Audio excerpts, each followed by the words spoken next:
खबर दोपहर में आपका स्वागत है। मैं हूं आपके साथ में नुपुर जारोली जैन और बुलेटिन की शुरुआत बड़ी खबर से। सीजेआई दीपक मिश्रा के खिलाफ महाभियोग पर विपक्ष की सहमति बन गई है। इस मामले को लेकर विपक्ष ने आज उपराष्ट्रपति वेंकैया नायडू से मिलकर प्रस्ताव दिया है।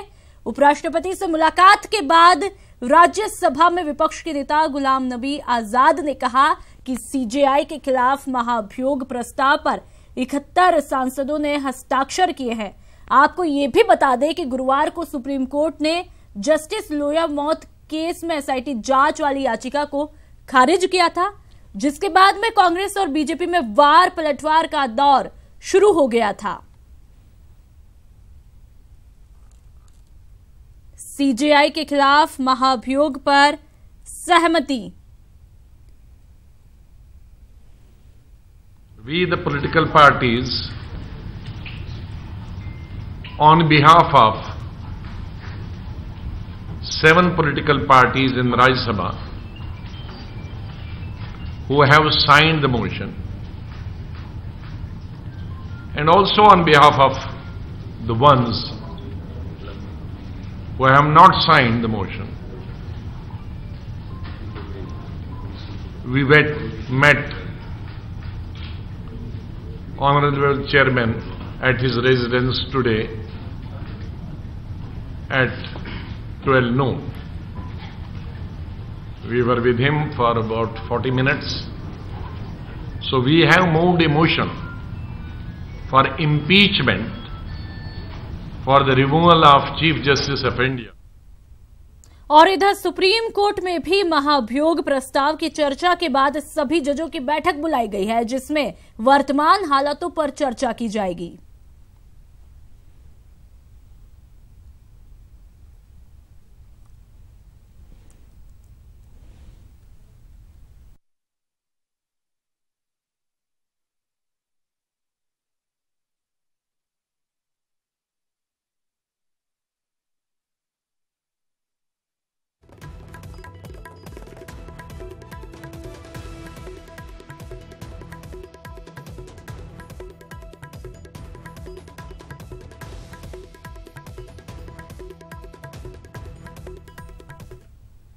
चीफ जस्टिस दीपक मिश्रा के खिलाफ महाभियोग प्रस्ताव के मामले में सुप्रीम कोर्ट में एक जनहित याचिका दाखिल की गई है। एक एनजीओ की जनहित याचिका में मीडिया को महाभियोग के मसले पर रिपोर्टिंग से रोकने की मांग की गई है। कोर्ट ने महाभियोग को लेकर हो रही मीडिया रिपोर्टिंग पर बैन की मांग पर अटॉर्नी जनरल से राय भी मांगी है।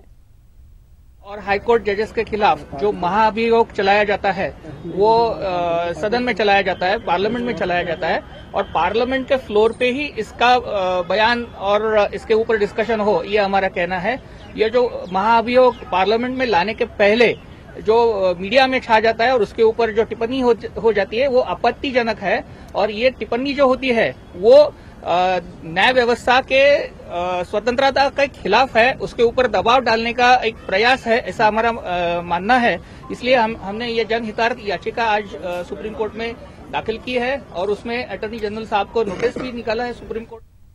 और अब बात करते हैं गुजरात हाईकोर्ट के नरोदा पाटिया केस के फैसले की। नरोदा पाटिया दंगे के मामले में गुजरात उच्च न्यायालय ने पूर्व मंत्री माया कोठनानी को निर्दोष करार देते हुए बरी किया है।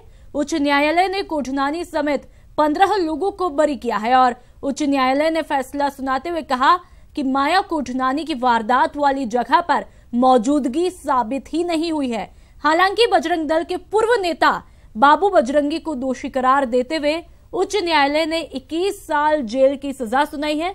इससे पहले निचली अदालत ने बजरंगी को मौत तक जेल में रहने की ही सजा दी थी। इस तरह इस फैसले से बाबू बजरंगी को भी थोड़ी राहत मिली है।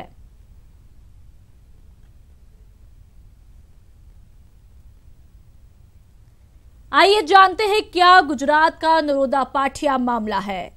क्या है नरोदा पाटिया केस? साल 2002 अहमदाबाद के नरोदा पाटिया में दंगे हुए।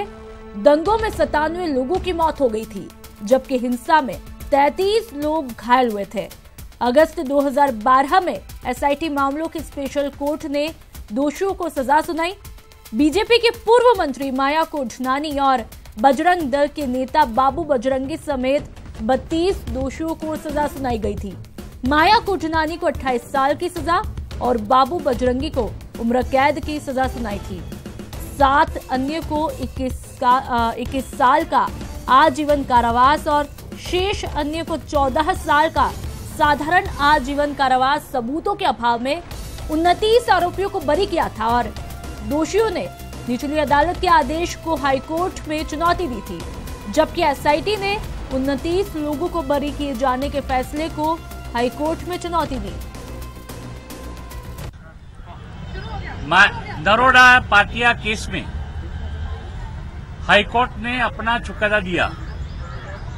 इस चुकादे में 12 आदमी को जो नीचे जिनका कन्विक्शन हुआ था उनका कन्विक्शन कायम रखा और 3 आदमी को जहां नीचे छोड़ दिया था इसमें भी उन्होंने कन्विक्शन किया और बाकी सबको उन्होंने छोड़ दिया। लोअर कोर्ट ने 32 लोगों को कम से कम 28 साल से 32-33 साल की सजा दी थी। तो चलो अच्छा है कि कम से कम बाकी 2 लोगों को एक्विटल हुआ है, यानी माया कोडनानी का। और रुक करता अगली खबर का। सुप्रीम कोर्ट ने अंडरवर्ल्ड डॉन दाऊद इब्राहिम को झटका दिया है। कोर्ट ने केंद्र सरकार को दाऊद की संपत्तियां सीज करने का निर्देश दिया है। दाऊद की बहन हसीना पारकर और मां अमीना ने याचिका दी थी कि मुंबई में संपत्तियों को सीज न किया जाए, लेकिन जस्टिस आर.के. अग्रवाल ने दाऊद के परिवार की इस याचिका को खारिज करते हुए सरकार को संपत्तियों को सीज करने की अनुमति दी है।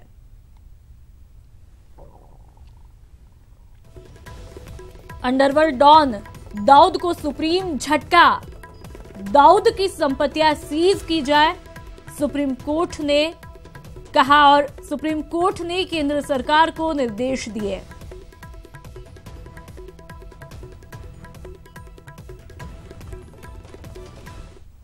कर्नाटक चुनाव के प्रचार के दौरान भड़काऊ भाषण देने के आरोप में बीजेपी विधायक संजय पाटिल के खिलाफ एफआईआर दर्ज कर ली गई है। संजय पाटिल ने अपने भाषण में कहा था कि कर्नाटक चुनाव सड़क, पानी और अन्य मुद्दों को लेकर नहीं है, ये हिंदू मुस्लिम को लेकर है।